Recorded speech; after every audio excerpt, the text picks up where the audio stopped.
ever been to paradise? Hey y'all and hola, I'm Silvia, and you're listening to the Paradise City podcast, where the grass is green. Today's episode is something special. It's available in both English and Spanish, something that I've been wanting to produce for a while, and I plan to do more of these in the future. You can find the Spanish version under the title El Paraíso es donde el tango te espera. You'll also find the transcript of the interview in the show notes. So let's go ahead and dive in. On this episode, Paradise is where tango awaits you.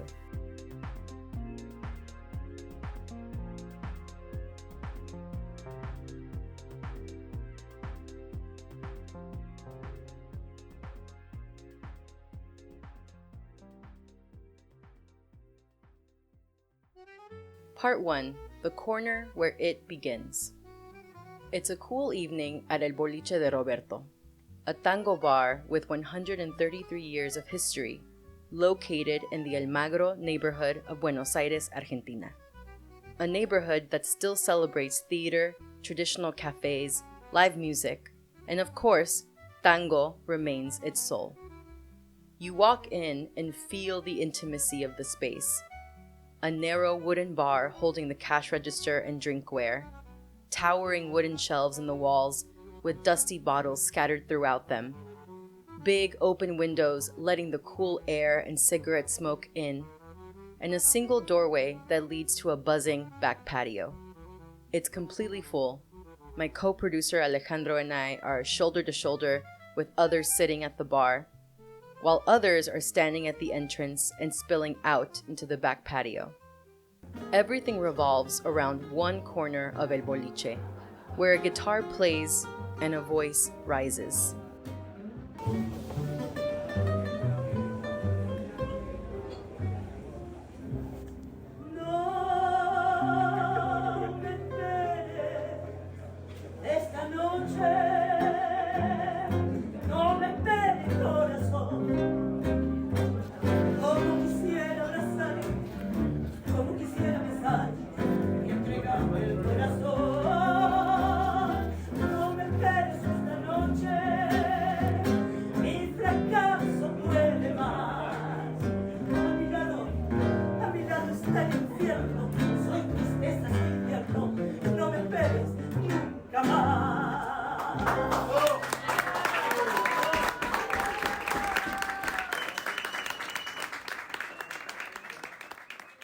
That voice belongs to Lucrecia Laura Luro.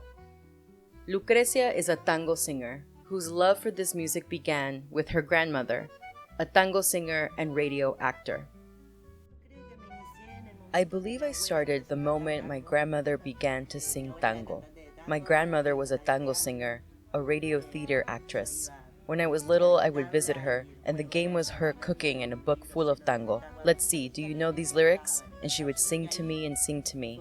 I think that's where she planted the seed of tango in me when I was very young. Then, well, I dedicated myself to rock, to blues, and always throughout all these years, I tried to grasp it when I was young. But no, it didn't come. There was something. First, not the responsibility alone. Well, my grandmother's mandate. And second, I was young, you see.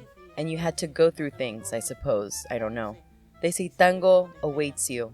It's a very important, very popular phrase here. And that really happened to me. Today, at 47 years old, where I lost, where I won, where I lived, where I didn't live, that's where tango grabbed me in an incredible way. It blew my mind. Obviously today, I stand thanks to years of rock and blues, but tango is giving me something incredible. I can't believe it. The pandemic was a long and rough time for many, and at that time is when Lucrecia was working a job at a commercial shopping center for a few months, but she wasn't satisfied.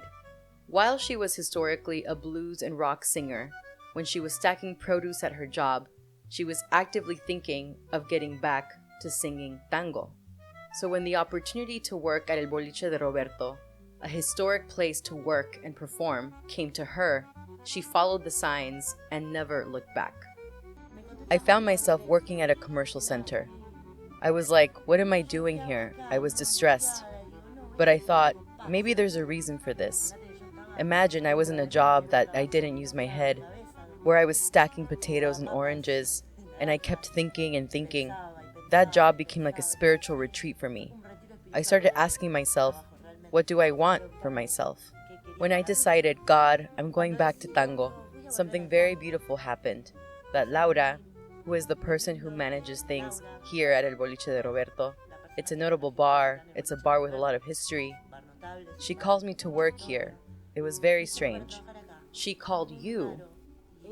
Yes, I didn't know a tango musician, I didn't know a tango guitar, a tango bandoneon, I didn't know a tango. Everything was the intention to sing. Lucrecia was taken under the wings of local tango musicians, and she just soared from there. I get here to work, and Los Espirituales, who are legendary here, Lucas de Carlo, Cristian Gaume, and Pablo Fallo. I tell them they are my tango godfathers because when they see me working for the first time, they already knew my children, and they say to me, well, Lucre, do you know a tango? They told me you sing. Yes. Do you know a tango?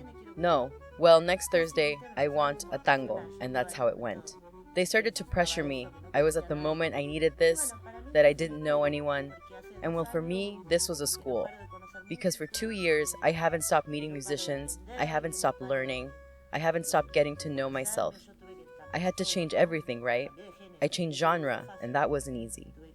I had to change an aesthetic, I had to change the way I sing, I had to learn to speak while singing.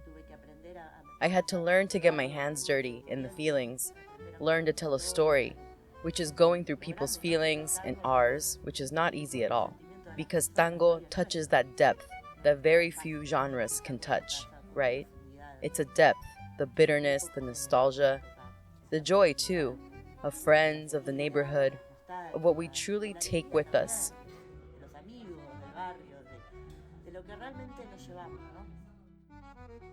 Part 2.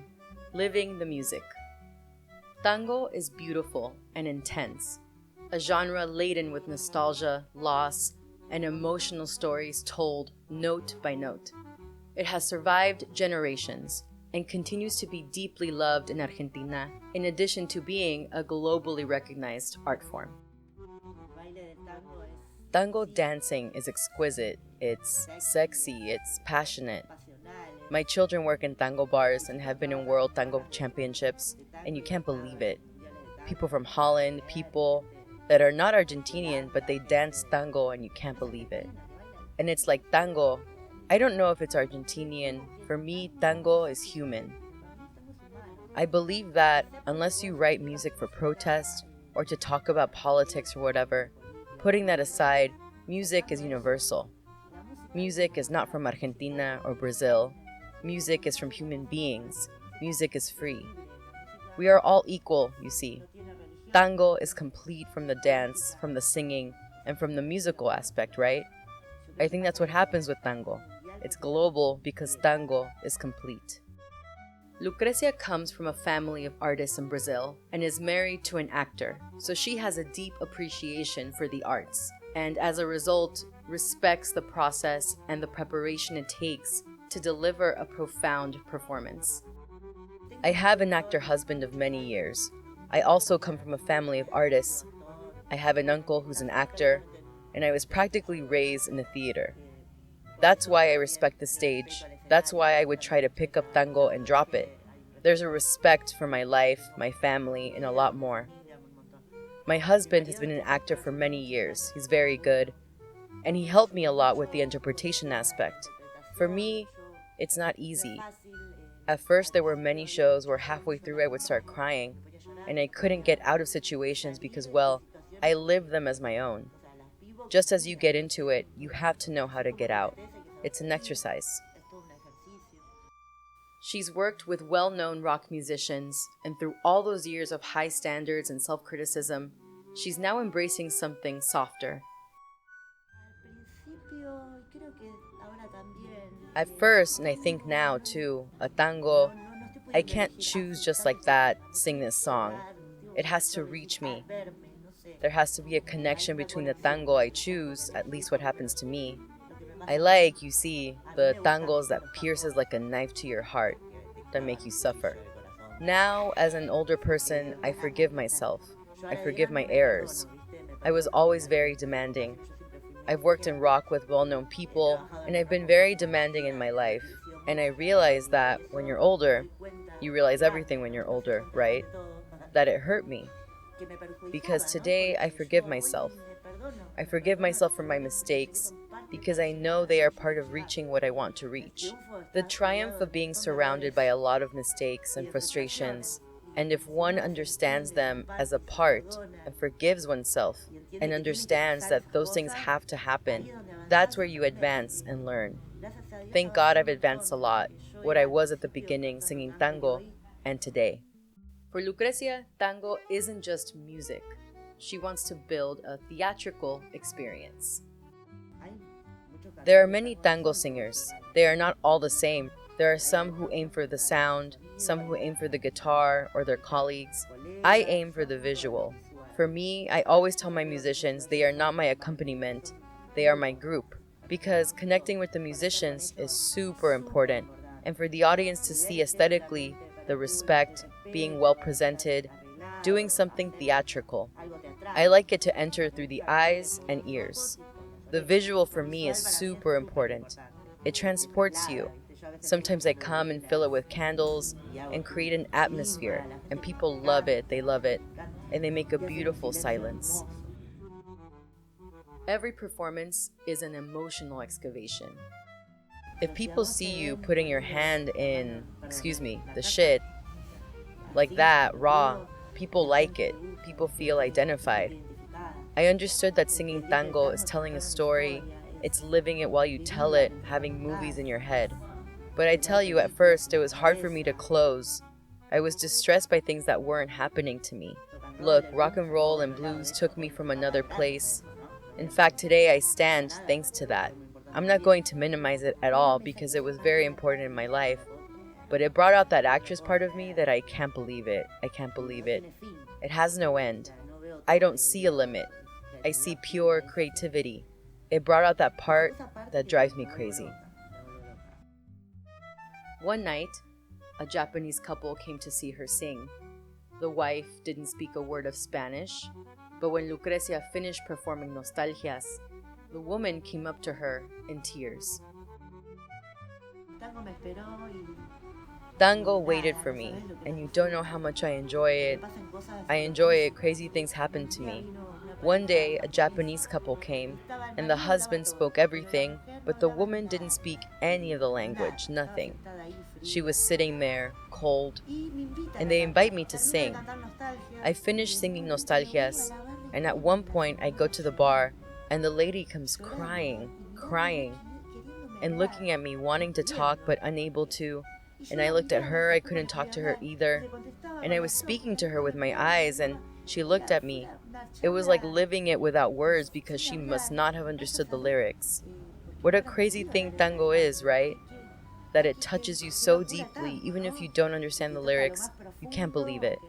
Those things you see. Beautiful, beautiful. A bit of history. Nostalgias was composed by Juan Carlos Cobian, with lyrics by Enrique Cadícamo in 1935. The song is a bittersweet reflection about a lost love, a melancholic telling of the joy, of the memories and the sadness of the passing of time through the eyes and heart of a man seeking solace in his drink. Is there any particular tango that is special to you, either because of the lyrics or how you feel when you sing it? Undoubtedly Nostalgias, which is my grandmother's tango, which is the first one I learned, which is the one I spent a month unable to finish the song without crying. It's the one I always sing last because it carries a lot of feeling. Yes, Nostalgias, without a doubt. Sí, nostalgia, sin duda. Quiero emborrachar mi corazón para borrar un loco amor que más que amor es un sufrir. Part 3. Moving and shaking. Lucrecia's connection to her grandmother is as strong as ever. The person who embedded tango into young Lucrecia that she made her way back to all these years later. Always remembering my grandmother. She died 18 years ago, and I can't believe that every day I name her as my spiritual guide. Now I'm talking about her with you. Every day, someone mentions her to me, or I think about her. The other day, in the middle of the show, I mentioned her for the first time, I don't know why. And then my mom told me it was 18 years since she passed away, and I was, I can't believe it, Mom. Lucrecia is a lifelong learner. I started to realize that I could. That I had a school here, that if I didn't take advantage of this, I would never be able to again, because this place was giving me everything. Imagine me not knowing a tango, not knowing a guitar, bandoneon, nothing. Behind the bar my first days watching the shows, and I'm like, I'm doing something. I have all the advantage. Good people. It's not so easy to meet over the years. Good people don't always cross your path. And here, I have my colleague Lucas, who is the bandoneon player, one of the espirituales, who is an important pillar. He taught me a lot. We went to make a movie with him. I always play with him. Good people who want to teach me, people who have been playing for 1,000 years. What I always tell my children, humility is the most important thing in life, because humility makes you learn your whole life. And it also makes people want to teach you. Here, everyone teaches me. Everyone has the eagerness to teach me. And I listen, and that opens doors. As for what's next, Lucrecia always has her sights set on evolving. I won't stop until the orchestra. But I don't know where this will lead. My desire is humble. Just to live from this humbly, then whatever comes, it doesn't matter. My goal of happiness is, which I am achieving because since I started singing tango until now, I never got it for free. Artists know, right, the love of art. I lived so many years of my life doing it for the love of art and not putting a price on it. That's fine. That taught me and it was good. But now I want to achieve that, to be able to live, right, with dignity, right? I'm not saying being a millionaire or anything like that. Just feeling applause, that people like it, learning, and being able to eat. That's all. An emblematic tango singer, Nidia, was in her late 80s when she passed away. A well-known figure in the community who wasn't always a performer. She was a teacher for 40 years of her life before, and then, as a tango singer, gave the gift of her singing that Lucrecia and so many other artists admired. The day I got my first show, she grabs my hand and tells me, "Girl, from now on, you no longer belong to yourself, because now you belong to the people." That encompasses everything. It encompasses respect. It encompasses the responsibility of touching feelings, the fun that has to be done responsibly, which is important. Well, that woman told me many things. She was key for many of us here. I always remember her. And well, it's true. Tango makes you share the pain together. Different, but ultimately the same, right? Lucrecia has taken Nidia's advice to heart. She sees tango not just as a performance, but as a shared healing, as a shared suffering, as a shared joy. Everything has its community, right? I had the rock community, and tango has a very large community, and in recent years, many young people have joined. Tango has modernized in that sense. Not musically, but I'm saying, and it's something you all have now lived, all ages. That didn't happen many years ago. Going to listen to tango, going to a milonga was old. Today, going to a milonga, it's full of young people and all ages. Some are the ages of my sons, and I can't believe they come here to listen to tango and they live it. Today, tango is really strong at the generational level because everyone listens to it. Tango today is far from a thing of the past, and through her voice, Lucrecia remains deeply attuned to its heartbeat, one song at a time. It gives me joy when I finish it, and I know I did things well. The moment I'm singing, I don't have joy. because I'm suffering, but I'm enjoying it. I enjoy going through those sensations. I enjoy it, I enjoy it, I enjoy it a lot. And then it gives me a lot of joy to have achieved it. When we recorded this episode, we were in Buenos Aires during the annual celebration of El Boliche de Roberto. Lucrecia sang in front of a crowd gathered in the street for a grand milonga, with a stage set up right outside the bar. It was a true street party. People were toasting, singing, and letting themselves be carried away by the music. The tango you're about to hear is a tribute to El Boliche itself. We stood among the crowd, hanging on every word Lucrecia sang. Let the sounds of the city, the crowd, and Lucrecia's voice transport you.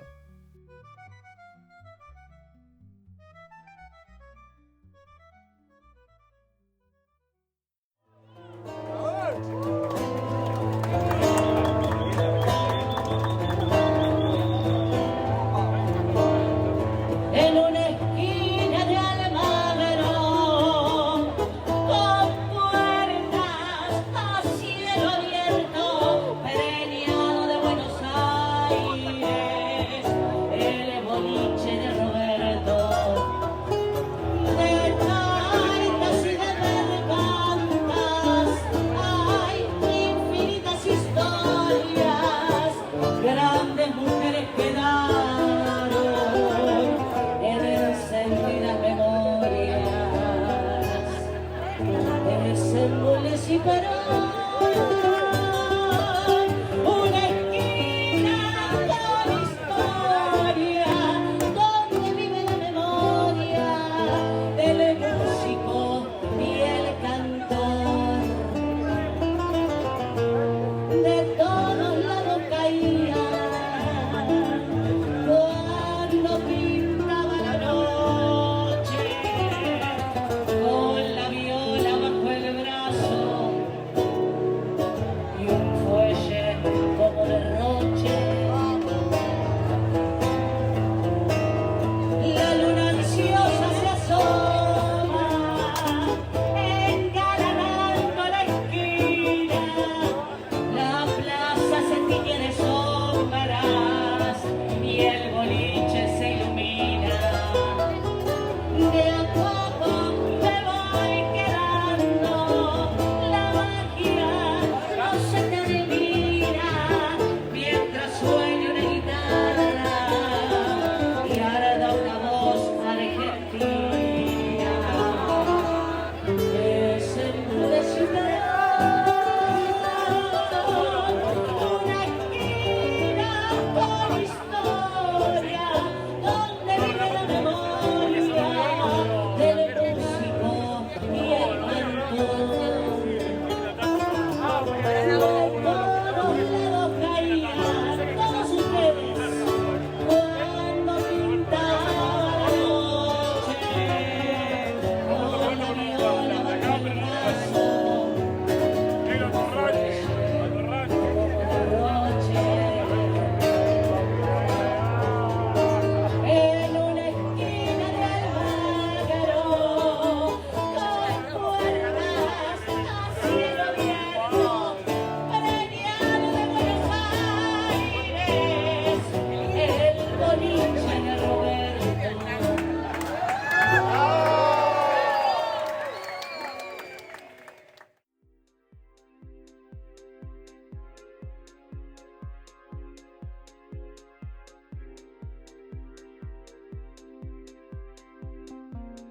A huge thank you to Lucrecia for sharing her story on this episode of Paradise City.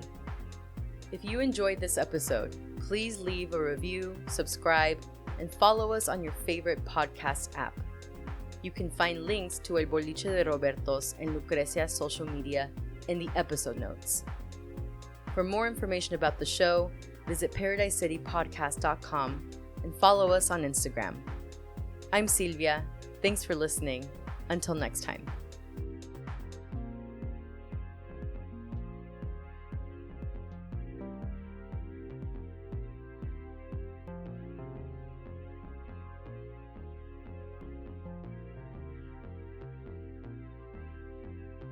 Have you ever been to paradise?